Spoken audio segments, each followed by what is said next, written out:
Hi, everyone. Welcome. My name is Dr. Pindala Choa. Today's talk is one I hold close to my heart because it comes from personal experience and deep reflection. The title of today's episode is Bold but Necessary. The title is called No One is Coming to Save Us. Let me be clear. This isn't a message of despair. It's a call of empowerment, self-advocacy, and taking full control of your life. It's about owning your physical health, your emotional health, your mental health, your finances, your future, and the future of your children, and every aspect of your life that you are blessed with. I want to start with something that many of us are told as little girls. We were raised to believe that someone would always be there to take care of us. That someone, whether it's our parents, our partner, or even the system, would step in and make sure that we were okay. But as women, especially in today's world, we know that this is not always the case. If you don't know that yet, trust me, life has a way of teaching you. I learned firsthand after my own divorce. I realized how unprepared I was for certain aspects of my life, things I never thought I would have to handle on my own. I remember one night I was sleeping and the fire alarm went off, or the carbon monoxide detector, and basically started screaming, low battery alarm, low battery alarm, low battery alarm.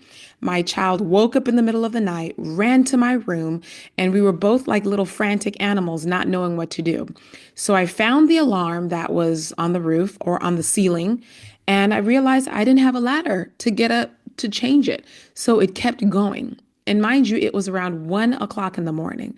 So I messaged my neighbors, hoping that somebody would happen to be awake. And so one of my neighbors, she was awake and she sent her husband to my house in the middle of the night to change out my alarm. Now, thank God for him because otherwise that alarm would have kept going. He changed my battery of that alarm. And then he told me in the morning, you need to go ahead and go get batteries and change out all of them. So here I am the next day, took myself to Home Depot. I got me two ladders, a short one and one that would basically reach my high ceilings. I got myself a battery pack and I went and I changed the fire alarm detectors in my entire house. That was my first lesson. Now, mind you, I had many more lessons about taking care of myself and figuring out stuff and figuring out things, but it definitely took me a while. All right. I just want to say that when I got my divorce, right? Initially there was just like happiness and joy because I'd made this proud step to basically put myself first, right? My marriage was troubled for a lot of different reasons, and so I never in my life thought that I was going to get a divorce, but I had to for my well-being, for my mental, physical health. That was a step that I had to take. However, soon after, I realized that being a single mom, there were some things that I would have to do on my own that nobody else would be able to take care of me, right? Initially, I thought to myself, let me just pay somebody to do this. I'm going to pay what do you call those people? A handyman to come and put up pictures for me. I'm going to pay this person to do this and pay this. But it's really not practical, right? You can't pay someone to do certain things for you. And the hard truth is that when people know that you don't know what you're doing, right? And know that you are their only hope, people will take advantage of you. And I started noticing that. And I said to myself, like, we can't keep making this happen. So there's some things I had to learn. And honestly, the thing that motivated me to be able to take control of every aspect of my life, right, was my daughter. I constantly worried about her. Who's going to take care of her if something happens to me, right? That fear was my driving force. I had to learn how to stand on my own 2 feet, not just for myself, but for her future. This fear was not new to me. Growing up, I watched my mom carry the same sort of worry. She always constantly used to talk, if something happens to me, who will take care of you? She spent a lot of her energy planning those scenarios out, right? We grew up in the HIV/AIDS pandemic in Eswatini, and so lots of people were dying and leaving their children behind.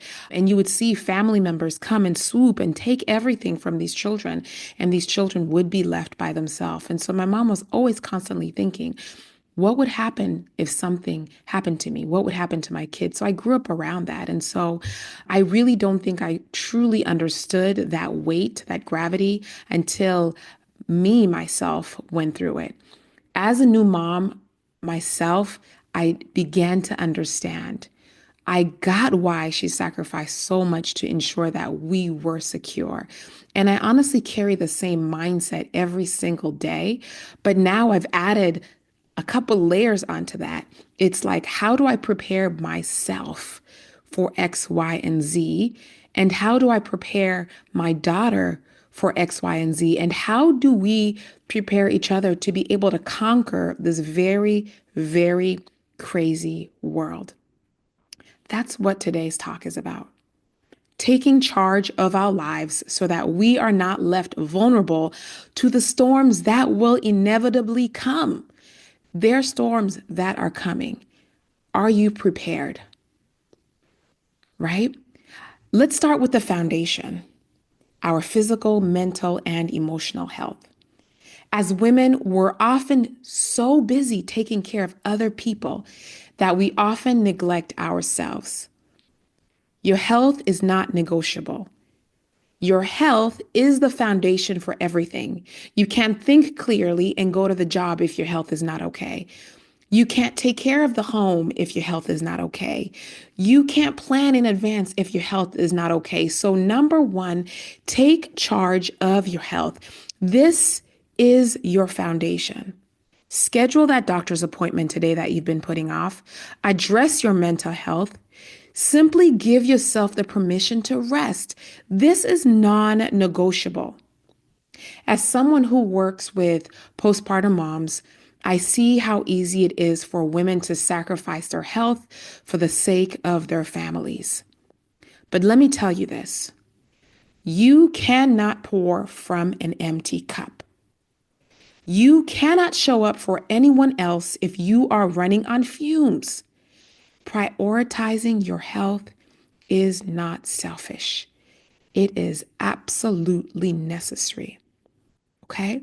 So the foundation starts with your health. Once you can tackle your health, you got to talk about how you are going to survive financially. We often don't talk about the importance of financial wellness, right? The last episode, we were just talking about planning for the last episode of my podcast, we talked about planning for when things change, right? When you have a child and you may need a new job, or you may want to restructure how many hours you want to work, or cut down, or pay for certain things that are going to help with your physical health. You need to be able to have some level of finances to be able to do these things. So money is power. And a lot of us avoid talking about money. We're not budgeting, we're not saving, we're not investing. I get it, right? A lot of Americans are living paycheck to paycheck. But there are little tiny things that you can do to set yourself up to some level of financial wellness, right? I am learning so much on a daily basis about managing money. I always thought that I could outsource everything, right? I am queen of outsourcing. I outsource cleaning my house. At one point, I was outsourcing who was cooking, fixing things, right? But it's not really practical. Some things you could save a lot of money in just doing yourself. Financial literacy, honestly, is not an option. We need to figure this out for our survival. Ladies, I need you to take control of your finances. And that even includes if you stay at home and your husband is taking care of you all and he has the finances intact. The reality is something could happen. Something could happen to him. Maybe your marriage may not go the way that you planned. I'm not speaking this into your life, but think about all the scenarios. If something were to happen to your husband, what will happen to you? What will happen to your children? This is not a single married thing. This is a do you have a plan for the future issue? Do you have a budget? Do you have an emergency fund? Financial independence, it's not a luxury thing, it's about security. It's about knowing how you will stand on your own, no matter what life throws at you. Start the little things. Cut that Starbucks coffee that you're having every day, right? That $5 cup of coffee or latte that you have, right? That's 5 times 7, right? What is that? $35 a week. $35 a week times 4, right? That's over $100 that you could be saving a month. $100 per month times 12, $1,200 per year, right? It's little tiny changes that you can make in saving. So you don't have to be a millionaire. You don't have to be rich. It's just little tiny sacrifices that you can make in order to set yourself up for the future. We got to start planning. There's a lot happening out there. There's a lot happening out there. No one's going to come and save us.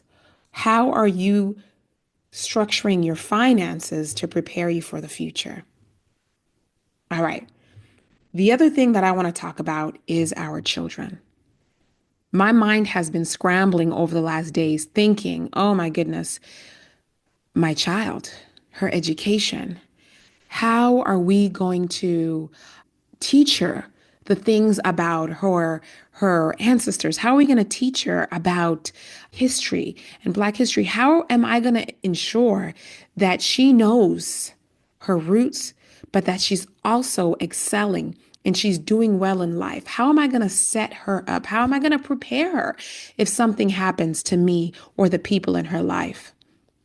Growing up, I watched my mom do everything she could to prepare us for the worst case scenario, and that was if something were to happen to her. She worked so many jobs, right? I understand why.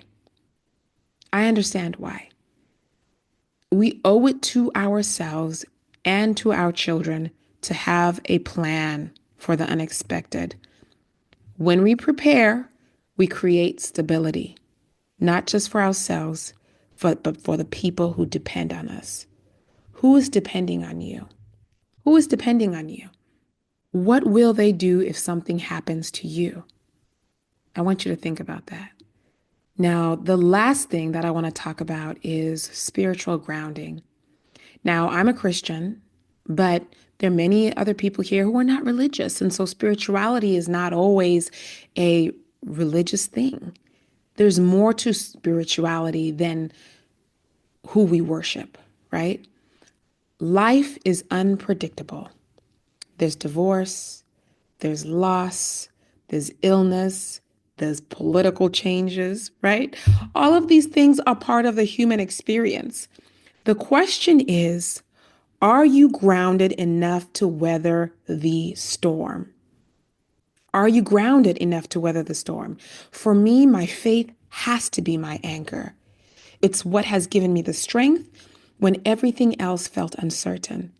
But spiritual groundness looks different for everyone, whether it's praying, whether it's meditation, whether it's connecting with nature, taking a walk, connecting with a supportive community. Find what will keep you spiritually grounded. Life is about to test us. Life is going to test you. But if you are rooted in something bigger than yourself, you will be able to conquer and withstand the storm. I felt moved to come on here and talk on the mic today. A lot of us are experiencing confusion because of the times that we are lived in. Strip away whatever political party that you're in. There's a lot happening in the world right now. There's a lot of instability, and you may be anxious. You may be thinking, how am I going to do this? It starts with preparation.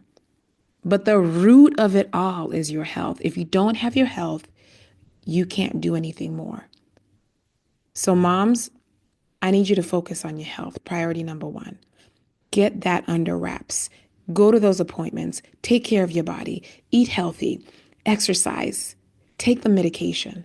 Start there. Then start chipping away at these other things. One thing that my divorce taught me in life is that no one is coming to do it for me. No one is coming to save me.